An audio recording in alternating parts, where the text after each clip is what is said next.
be apples, Yeah. maybe flowers. Never. You know, sometime back, you know Maurice, do you know Maurice Kia? Yeah. He's also a business guy, besides being a musician, and he's in coffee. So he was asking me about that whole idea of taking his Sound Cup coffee into supermarkets. I'm like, Maurice, you've been in this industry for quite a while. Yeah. When you go to buy coffee in the supermarket, what's your experience? Compared to buying coffee, maybe from a coffee shop or a coffee brand that you know you're buying that coffee from. So that when something goes wrong, you can trace it. Okay, that whole part of it is a specialty in the other side of coffee. Yeah. But in this type of business, when something goes wrong, it's like buying a product from Cafe Java's. Maybe you've bought a cake, and then you find some part of it is not well prepared, but you're just outside. You have a right to go back to Cafe Java's and say, guys, look, see what happened. But now you've bought a product of Cafe Java's in a supermarket, and you found the same challenge. Where will you go? When you go to the supermarket, guys, and you're like, you know what, guys? Look at your cake. It will be a long process. Yeah, it will be a long process. And that's time consuming. But the thing is, I would suggest that having coffee in supermarkets, okay, it's not a bad idea because it's helping us expose or improve coffee awareness.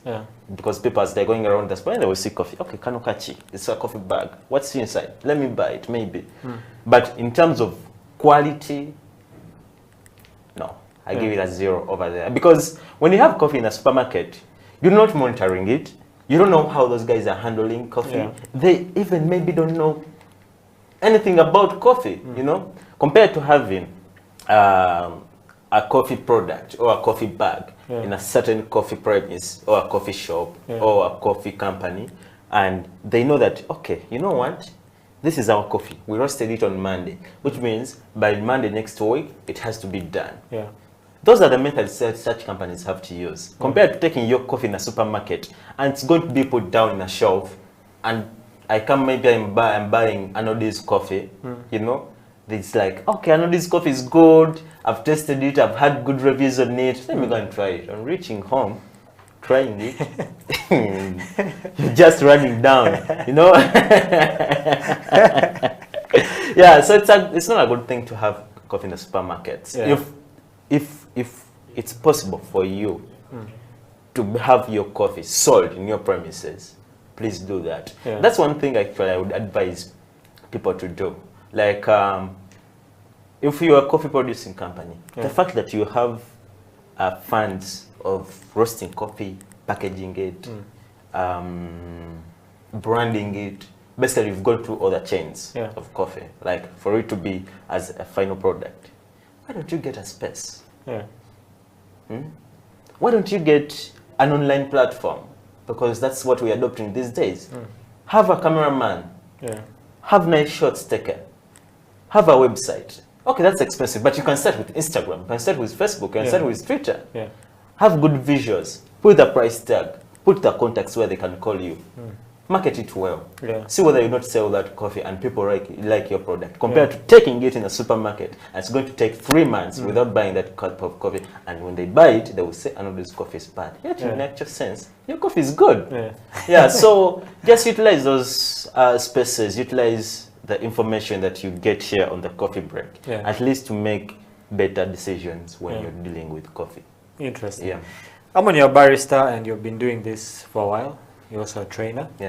And one of the issues we've had, actually, some guys have talked about it on the show, is that most baristas have, I like to say, half knowledge. Okay, they only know their part as far as it comes to the station. I can make a cappuccino, I can make a latte, I can make an espresso, I can talk to, you know, I have a good relationship with my customers and my boss, and that is mostly where their knowledge stops.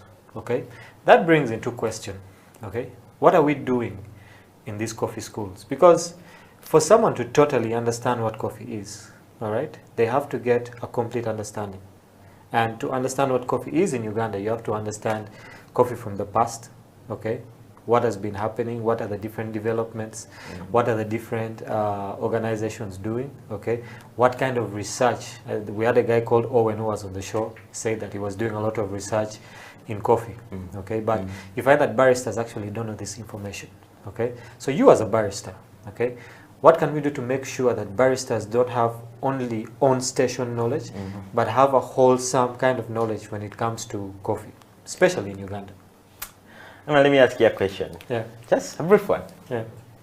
Did you, when you went to school, to a journalism school, did they tell you how to interact with me, to say the exact words you're saying to me right now? No, they didn't tell us the exact words, but there's a structure. Okay. So my point is, in coffee schools, they're going to give you basics. They're going to show you how something is done. Yeah. Then it's your initiative to go down the road of research, curiosity, and get to know these things. Yeah. Because the 3 months or the 2 months you're at that coffee school, you're not going to exhaust everything. Never. Yeah. Never. You just have to be so much self-oriented that you're going to make yourself make research, read about things, ask questions, and learn. That's how you're going to know this information. Because in coffee schools, like you said, they teach them how to be, okay, like you said that baristas know how to make a cappuccino, just interact with maybe a certain dialogue has come on station, they interact with him, and that's all. Yeah. And then they go back home. But they have forgotten that they have to read about, okay, why am I using this cup of coffee, or 250 mils of cup of coffee, or 180 mils of cup of coffee? Yeah. You know, why is it that I have to hold coffee a certain way? Why is it that when a customer comes to me, I have to leave what I'm doing somehow and I first give them attention? Yeah. You know, then we can go back to it if at all, you know, they want to stay for longer as we interact. Yeah. Such things. So when you rely on only on the information that you got from schools, mu Uganda bagamba nkusasidde. Yeah. So that's it. You just have to make more research on your own so that you get to learn more things. Then compare and contrast them. Yeah. How do you do that? Ask questions for people who taught you or people who are above you. Because even me, there's a certain lady called Millie. I tend to ask her, she's a coffee genius. She's a lady. I tend to ask her a lot of questions. I bug her with questions. And sometimes she's like, but Amon, I can't believe you didn't know this. But there's the fact, I didn't. I just wanted to know. Yeah. So she just assumes that I knew, but I didn't know. Yeah. So that's one way. You just don't have to assume that you know everything. No. Yeah. You don't know everything. Yeah. You just have to ask. For example, if you went to a certain school, the teacher or the tutor who taught you has a lot of information. But the way of disseminating this information to your small head of yours, because it's a lot of information, they can't put it into your head at one day or in 2 days or 3 months. No. So as you work on stations or in the company you're in, get time, visit this guy. Say, okay, you know what, Diallo, I learned about this. How is it like? How best can I do it? They say here that you have to put maybe 70 mils to get this amount of coffee as a result or yield. Is it true? Then this guy can give you his perception. Then you can go back and read. Yeah. Then if you find something that backs his perception, take that. Yeah. That's how you get to increase on the information. Yeah, interesting. As a barista. Someone said that, you know, there is what we call YouTube University. As a way, that YouTube University is only used by the people who understand it. Because when you go to your YouTube University, there is a lot of information there. I can wake up one day, I go on YouTube, I bring my camera here, I look into that camera, I start saying whatever I want. I don't care whether it's true or false. Yeah. So that's why I'm like, only wise ones who go to YouTube University. Well, if you've just tuned into the show, we're talking to Amon about, you know, the different part that the different stakeholders play when it comes to this coffee game, the coffee value chain. We've talked about the baristas. We've also talked about the farmers. We've talked about the supermarkets, which tend to push our coffee down in the shelves, and by the time we have an experience with it, it's really not that good. We have talked about how to promote, how to market the coffee using our different social media websites. If you can start your own website, that's a really good thing, to be a good plus for you. But if you're looking for ideas, you're looking for different perspectives on what to do with your business, if you want to get into the coffee business, this is the best show for you. We're coming towards the end of the show, but before we get there, just a couple of more things. We've talked about the baristas, okay? I think one of the areas we really never touch about are the CEOs. Okay? These people who open up the coffee shops. Some actually. I remember we touched about them. Yeah, we touched about that. And knowing that now they have been in a hard spot. They haven't been making money. But now you get the good news that, you know what, we're opening in January. Okay? And your mind starts running to, I need to make money from my coffee shop. Okay? It's good that some of these guys are actually baristas or roasters, but some are just businessmen. Okay? For them, they know, I'm going to put a coffee shop, I'm going to make money. Okay? So what part do they play? Because if I'm just concerned about making money, I won't really care about, what happens in the shop. I'll leave it to the head barista. I don't really care what happens, with the farmer. All I know is that my coffee needs to get here at a certain time. Okay, so what's the part that the CEOs play, especially those who know nothing about coffee? Well, the part that CEOs play is the same part. When you literally bring it down, it's the same part that UCDA has to play, generally in the coffee industry. So CEOs have to be able to provide what the specialists are saying. For example, if you have a company of coffee, or coffee, you're in a coffee business, do you have a structure of advisors? People who advise you on how best you're supposed to do things. For you, yes, you're there to make final decisions, giving money and make money. But do you have people who know what you want and can be able to put it into action? That's the one thing. So if you don't have that, it's going to be really, really hard for you next year. Because you find yourself, you're struggling to make ends meet, but you're not. That's why, by the way, you saw various coffee shops that opened up 2019, closed 2021. 2021 they're closing. Because they didn't have structures. And those that had structures are still standing. Take an example. Enduro Coffee. It has structures, it's still standing. Cafe Pub, it has structures, it's still standing. Cafe Javas, okay, some people say it's not a cafe, it's a restaurant. Yes, but it has structures, it is still standing.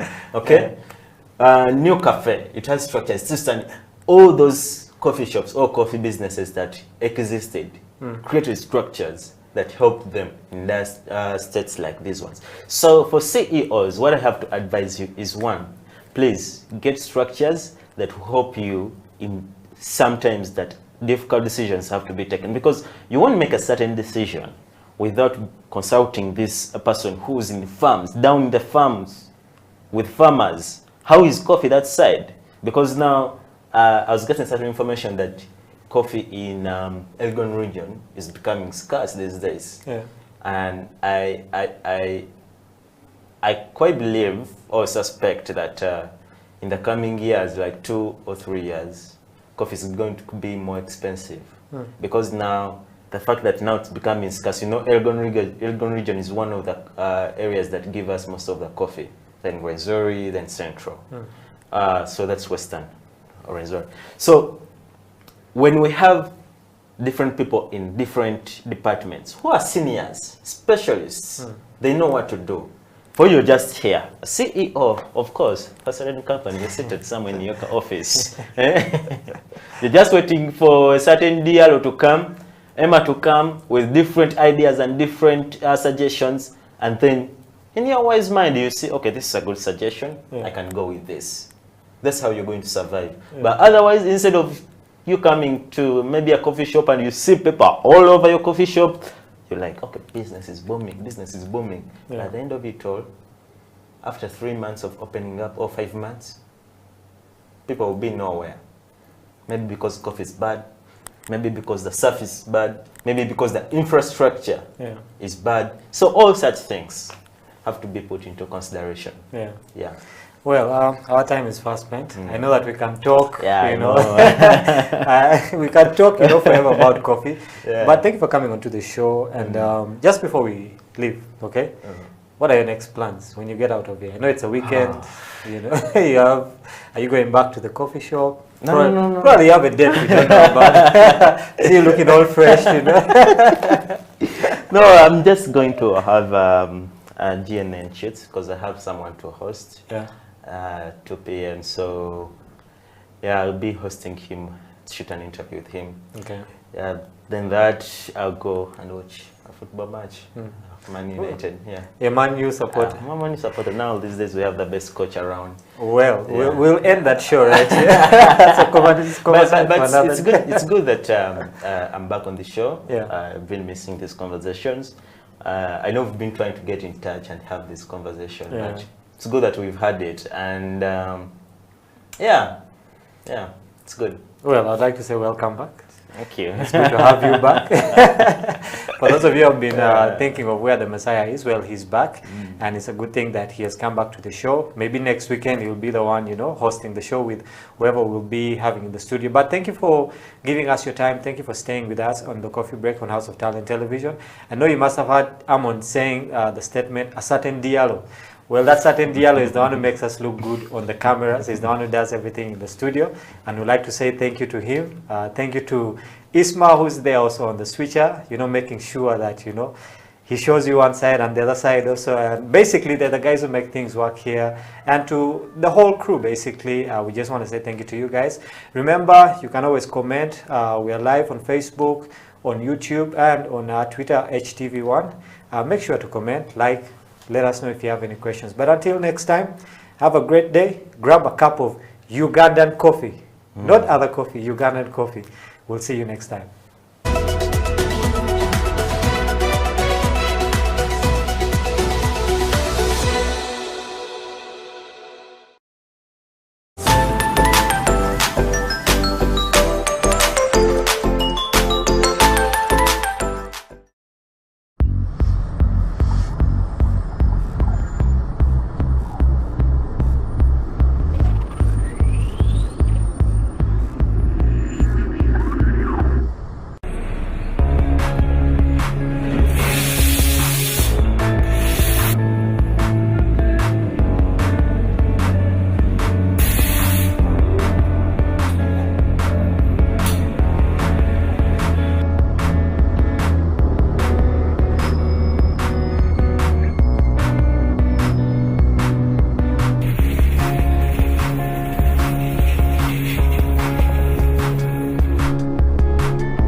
My first advice to my students, the people I train, the people I talk to, is that at every stage of coffee, from the farm to the cup, you can gain something. So I first get to know, like, you as you, what's your passion? Is it going to the garden? Is it going to the factory? Or is it like being a supplier? First of all, we are working for people. We're working for people. But our dreams are being self-employed. Yes. So in coffee, if I'm mentoring you, if like I want you to get something good, improve on your life, me, I can pass through roasting. I can teach you how, like I can teach you or train you the part of coffee roasting. So within that process,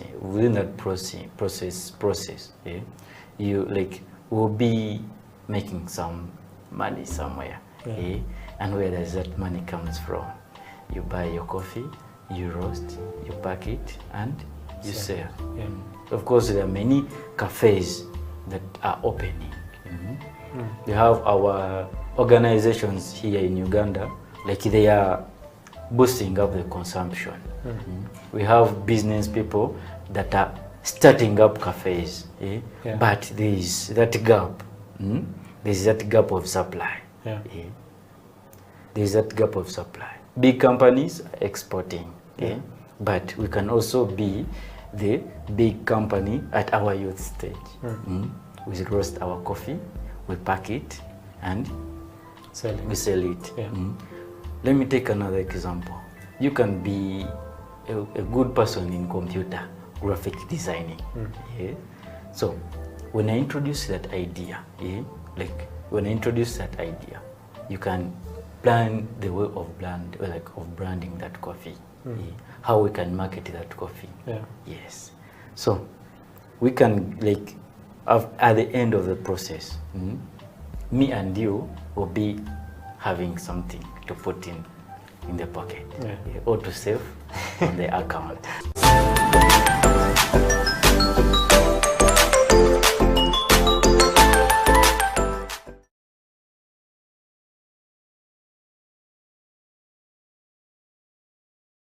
I think it was, man, COVID hit everyone hard. And if you look at most of the teams you've mentioned, CTOL, KIU, JKL, they kind of being professional or semi-professional.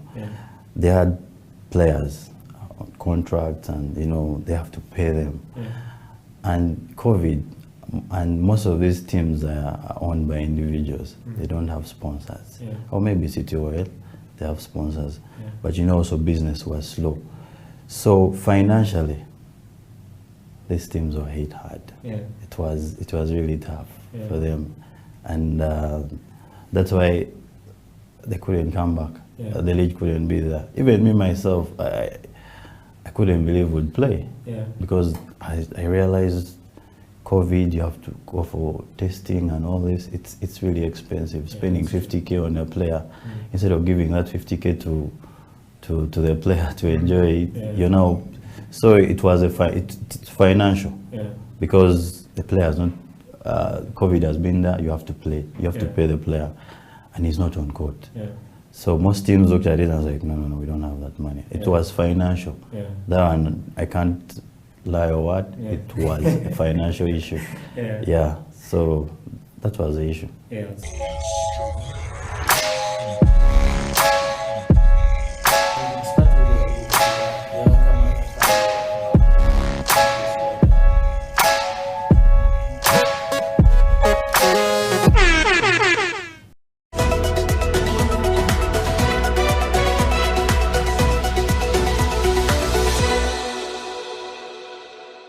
Practiced law for only 1 week.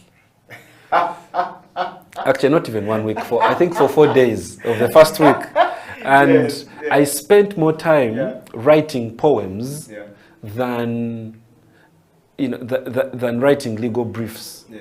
all the days that I went to court, honestly speaking, the judge and the lawyers were making submissions. I was writing poems. So at the end of the week, I had to be honest to myself. Yeah. And this was a question I asked myself. Yeah. But Peter, what do you really want to do with your life? Yeah.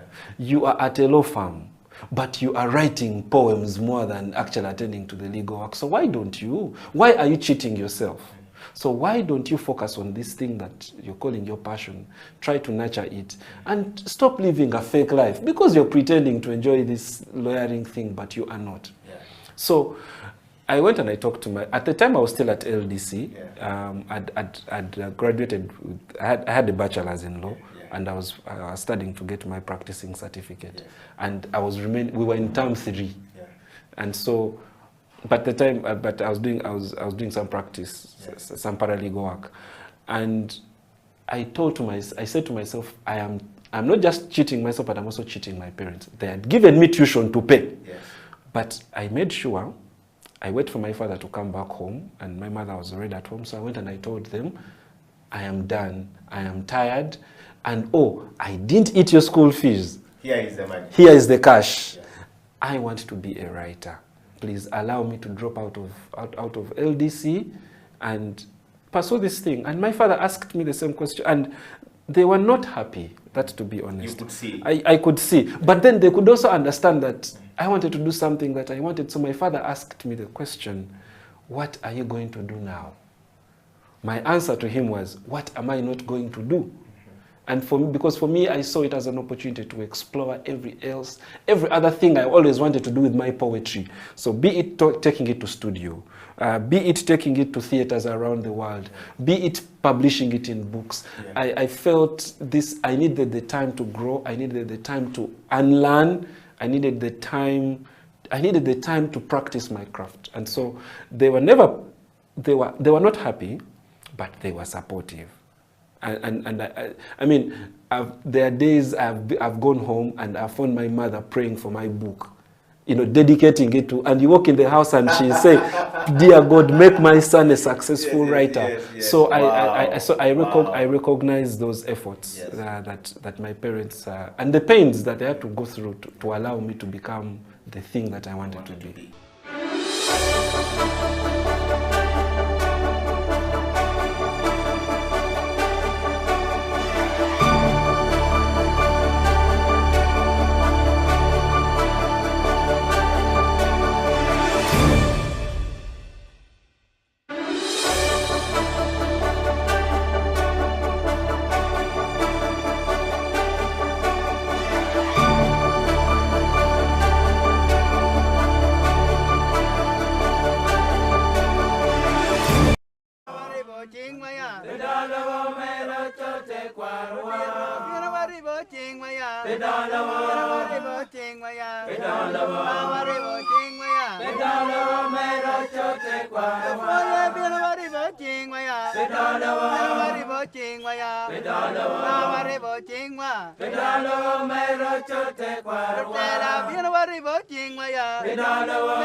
A wise man once said, "The future has a name, and its name is hope.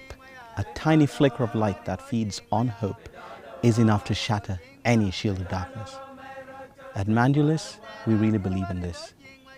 We're a clean energy company that also focuses on agricultural value addition to help improve the lives of farmers in rural Africa.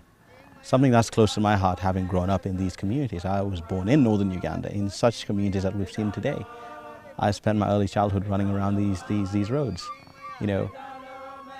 I've lived this, but so has almost every other Ugandan, because 80% of us are linked to the ground through farming.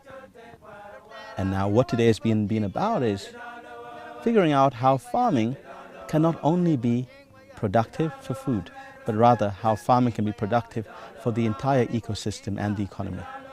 How crops once grown can have residues that can be turned into energy to process those same crops, can be turned into energy to cook those same crops, and can be turned into that flicker of light that can shatter any shield of darkness, economically, developmentally, and otherwise.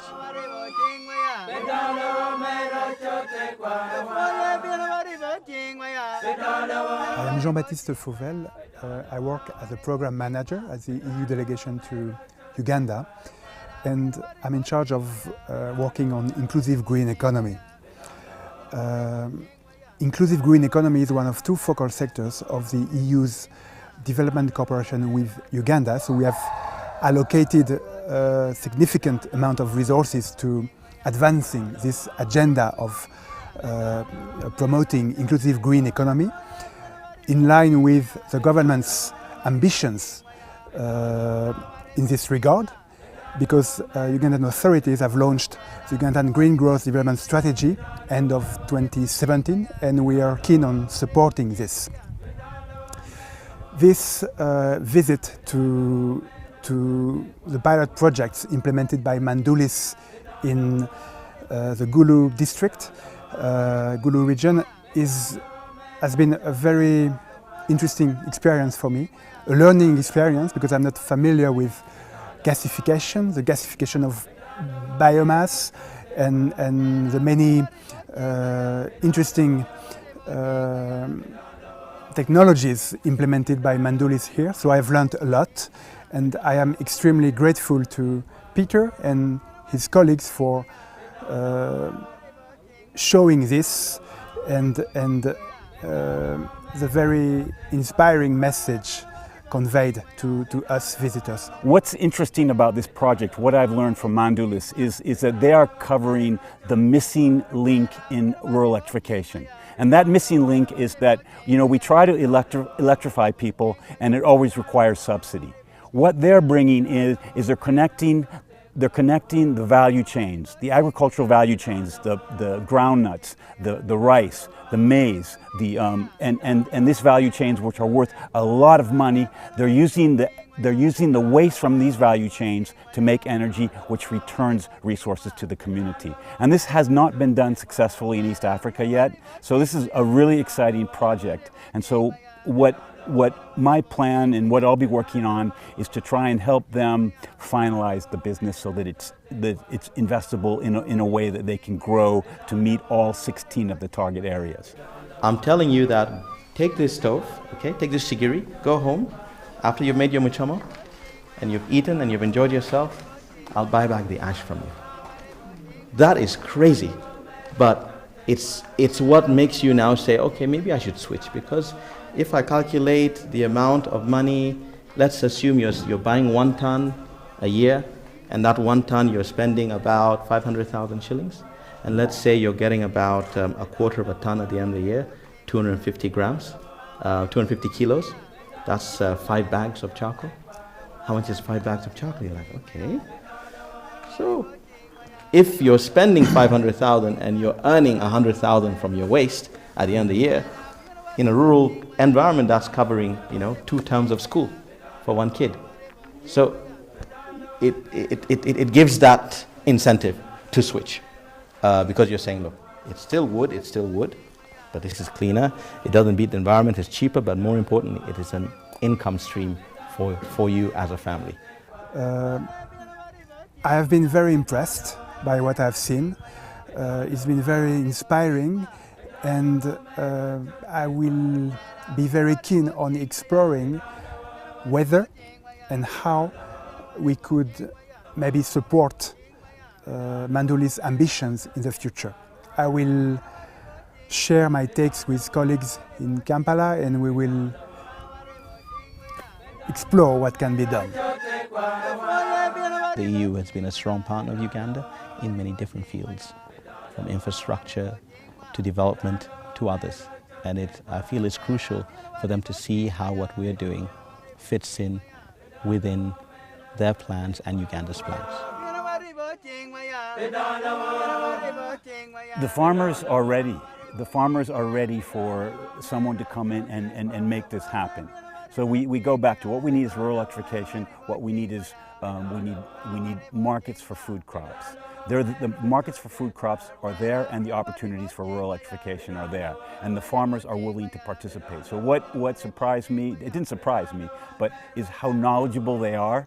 Mandulis, I think, has raised the awareness, but they're ready to participate, and they understand that they have a role to play in this great activity. And I'm impressed as well at the potential of this region in terms of agriculture and agro-processing. Just have a look at what's around the landscape. You can see how fertile this land is and how much potential there is for such initiatives as those promoted by Mandulis. So I am confident that there is a big potential for agro-processing industries in the future, and of course the gasification of bio-waste is one of them.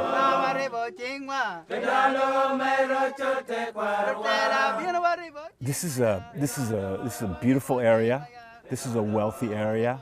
You know, when I heard about Gulu, I had no idea. I kind of thought northern Uganda was very dry, and I didn't really know what to expect. And so when I got here, what I've seen is a very rich area, a lot of crops, a lot of farmers, a lot of young people looking for things to do. And so I think that the agricultural value is here. So what surprised me is the amount of agricultural activity and the potential here. It was fantastic. I was very much impressed by how welcoming and friendly the local communities are, especially here in Paminolango. We were treated with a fantastic singing and dancing show, which I will keep in my mind for a long time. I think it was fantastic, and I'm very grateful to all those people, all those communities here for their fantastic welcome. I have not had sorghum ugali like that for a really long time. I mean, in Nairobi we get maize ugali, but sorghum ugali, and then the local food here is just fantastic. I'll also talk about the music. That was like the best village orchestra that I've seen in a long time. So the food and the music, that was like a cherry on top of the experience, and so I'm really looking forward to working on this project.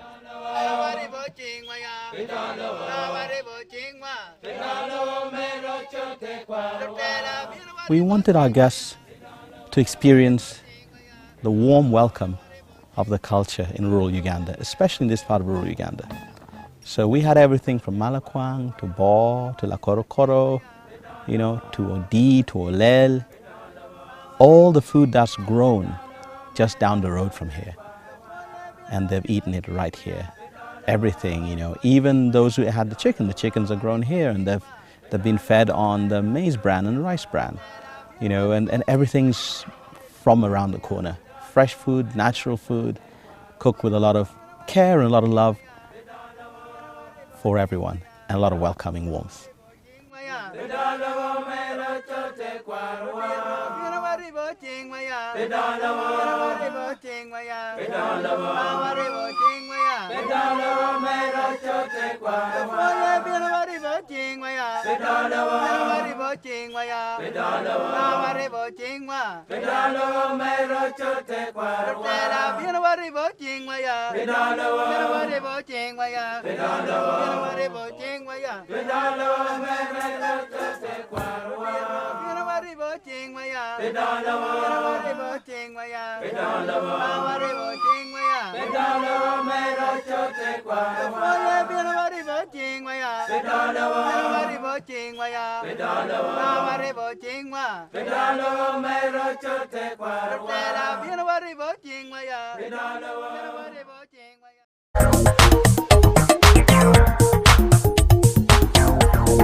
My name is Martin Anthony Nsubuga. I'm the CEO of Uganda Retirement Benefits Regulatory Authority. And I've served the institution until now, where I've grown to the position of the Chief Executive Officer. So I've seen UBRA since